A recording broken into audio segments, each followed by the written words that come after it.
Hi everyone, in today's video I'm going to be unboxing the Kasrkin and then the limited edition Kasrkin miniature you get as part of the Warhammer Plus 3-year subscription anniversary gift.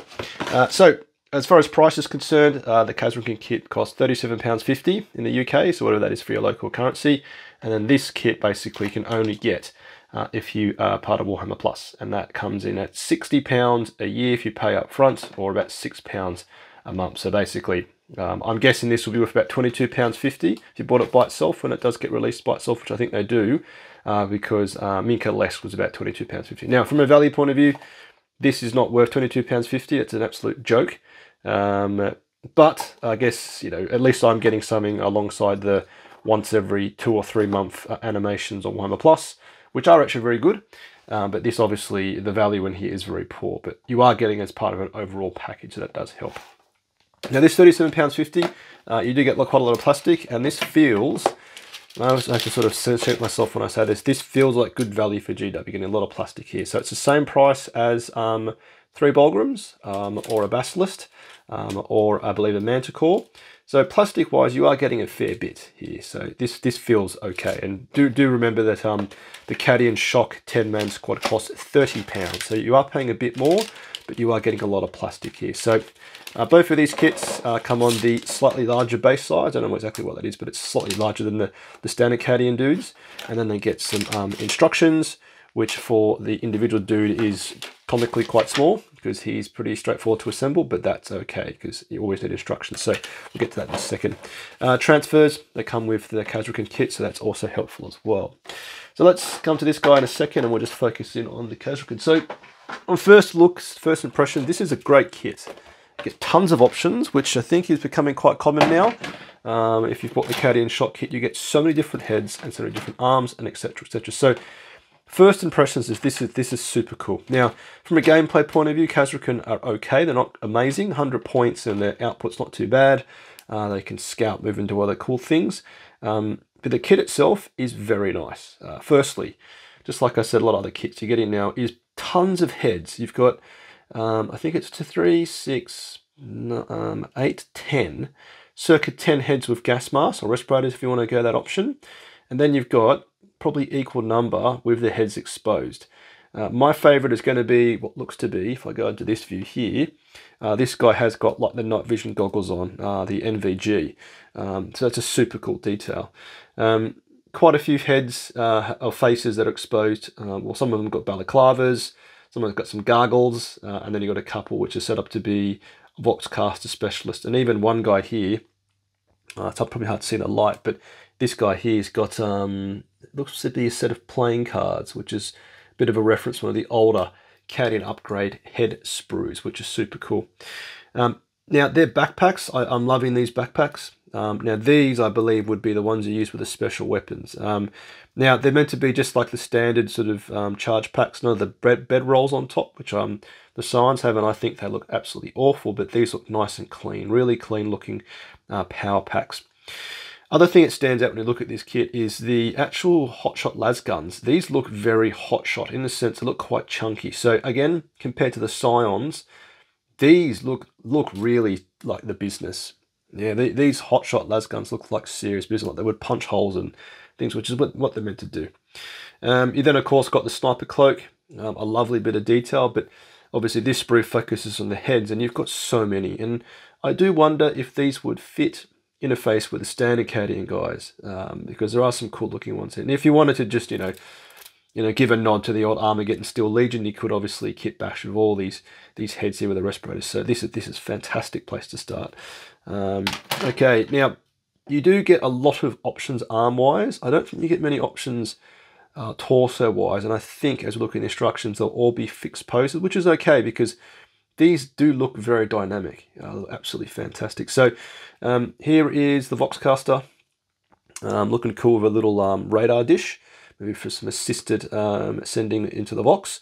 The Sergeant's got a power sword, chain sword, bolt pistol, plasma pistol, and then also somewhere here, I'm not going to spot it when I want to, is a hotshot las pistol, and it is serious business. Here it is here. So this is the hotshot las pistol. Now that is serious business. That is a mean looking pistol. It's almost like a little rifle. So this has got all the different arm ones here, and as I said, I do like these charge backpacks. They look a lot more, you know, streamlined. I don't like the sign ones. They've got like little pouches on top and like blankies. I don't like that at all. So these look nice and clean. Now, weaponry wise, you get basically, I believe, 2 of each of the special weapon options. I believe, I could be wrong. So flamer, melter, plasma, grenade launcher, melter, flamer. So, okay, maybe only get 1 grenade launcher.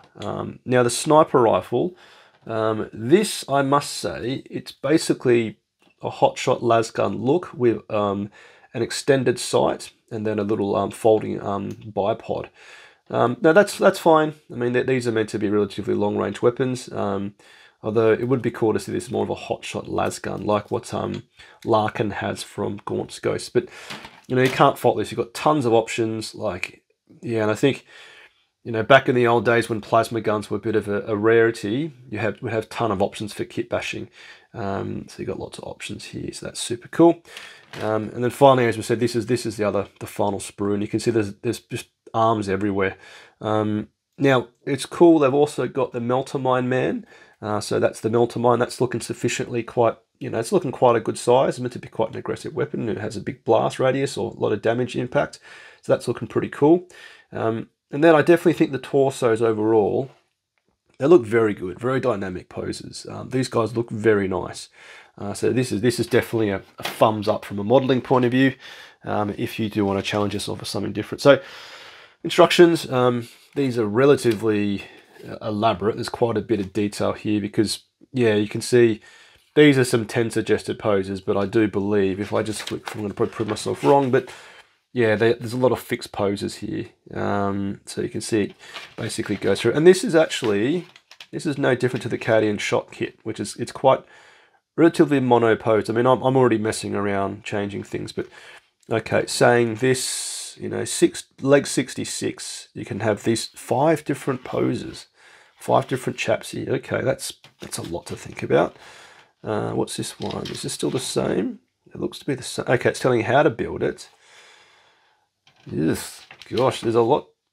Yeah, there's a lot here actually. There's a lot to absorb and think about. But I mean, yeah, you can't fault too many options. Gone are the days of the old Cadian kits, which were, you know, you could just plug and play. But it does feel here it's a bit more set. Although, as I look at it, you probably could get away with mixing some of the arms, but it depends. Like, you know, this pose here, maybe the way the body is modeled, it means that the arms can be in that position. So if you use a different body, maybe it just won't work. But yeah, this is interesting. There's a lot of options, like tons of different options.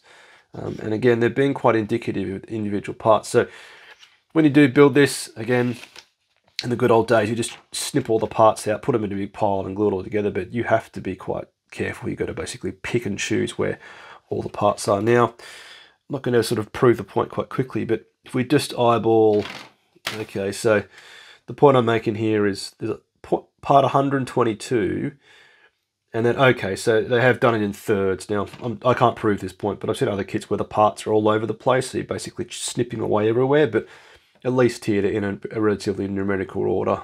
So this is all like 90 plus, and you know, this is all from 0 to 30, maybe, call it.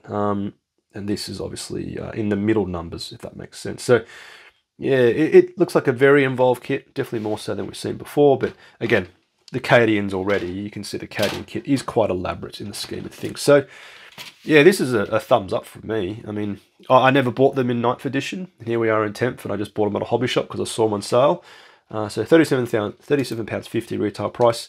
Feels like good value for GW, but of course, GW value is not good value because you pay a lot for this stuff. So as I said, you get also the Cadian transfer sheet as well, which was definitely helpful. Although I do wonder, do they actually have any transfers? Oh, yep, they got the typical Cadian symbol on their right shoulder guard. So cool. Okay, so that's a thumbs up. Now, as I said, this fella by himself, if I get him out, you get this as part of the Warhammer Plus 30th anniversary subscription. So, you know, as I said, I pay £60 up front for the full year to get this. Now, it's you know, value aside, it's cool to see this model done this way, because you've probably seen the old artwork. It's a chap, a cartoon drawing or animation drawing, and this is the actual pose. So really cool that GW have done this, and I think this is very well done. Now I do wonder how interoperable this is with this kit. You could probably swap the Sergeant chap. So you've got Sergeant here. Maybe you could give this bloke with the power sword out to the right that plasma pistol, because I mean, plasma pistols are always seem to be the way to go, as opposed to a hotshot las pistol. Now, again, this is monopose. You get a nice cool base, which is definitely very welcome, very thematic. And I mean, there's not much to say about this one individually, but if we just look carefully at some of the detail, this is very nice. You've got basically that. Where does that go? So that goes. How does that work? Okay, so that goes over his belly. He's got his respirator hanging off. He's got a couple of grenades, which aren't in pouches, some smoke grenades, bad drills, and he's got his combat blade upside down, which is cool there. Probably should be showing that way. But look, I mean, this is cool as well. Is it good value? No, you're paying £60 to get an animation once every 8 weeks. You do get access to the app, which is good, admittedly. So, you know, if you are part of Warhammer Plus, you're going to get it, but do not buy it on eBay, because if we pay like 50, 60 quid, someone will try and rip you off. But, so, Kasrkins look good. This is a great kit. You know, a lot of cool options, a lot of plastic for your GW money, which of course is not good value, but some very nice looking miniatures, and these guys look like the business. I think signs look a bit weird now compared to these guys. I mean, these hotshot las guns, very serious business. Like, they would punch holes in armor, which they won't, but you know, it looks like it. So yeah, cool. Hopefully it was enjoyable for you to see these kits unboxed, and hopefully helps you decide if you do wish to take the plunge and buy the Kasrkins, or you know, do get your hands on this individual sprue. So yeah, any questions, let me know in the comments. But if you enjoyed this, want to support, we can do is have a like, comment, or by subscribing, watching any of my other YouTube videos, or joining my Patreon platoon. A massive thanks to my current supporters. To get your bayonet sharp, lasgun unoiled, faith in the Emperor strong, Patreon platoon, sound off. Tank Commander Glenn, Tank Commander Watchdog Van Etten, Tank Commander Mitchell, Lieutenant Burke Nielsen, Colour Sergeant DuPont, Sergeants Adal, the Colonel Merrill, Veteran Gibson, Hall, Lundeen, Guardsman Beard, Coquelin, Flint, Hills, Malik, Nitton, Nguyen, Smith, Tom, Tompkin, Conscript England, Gillian, Goodwin, King.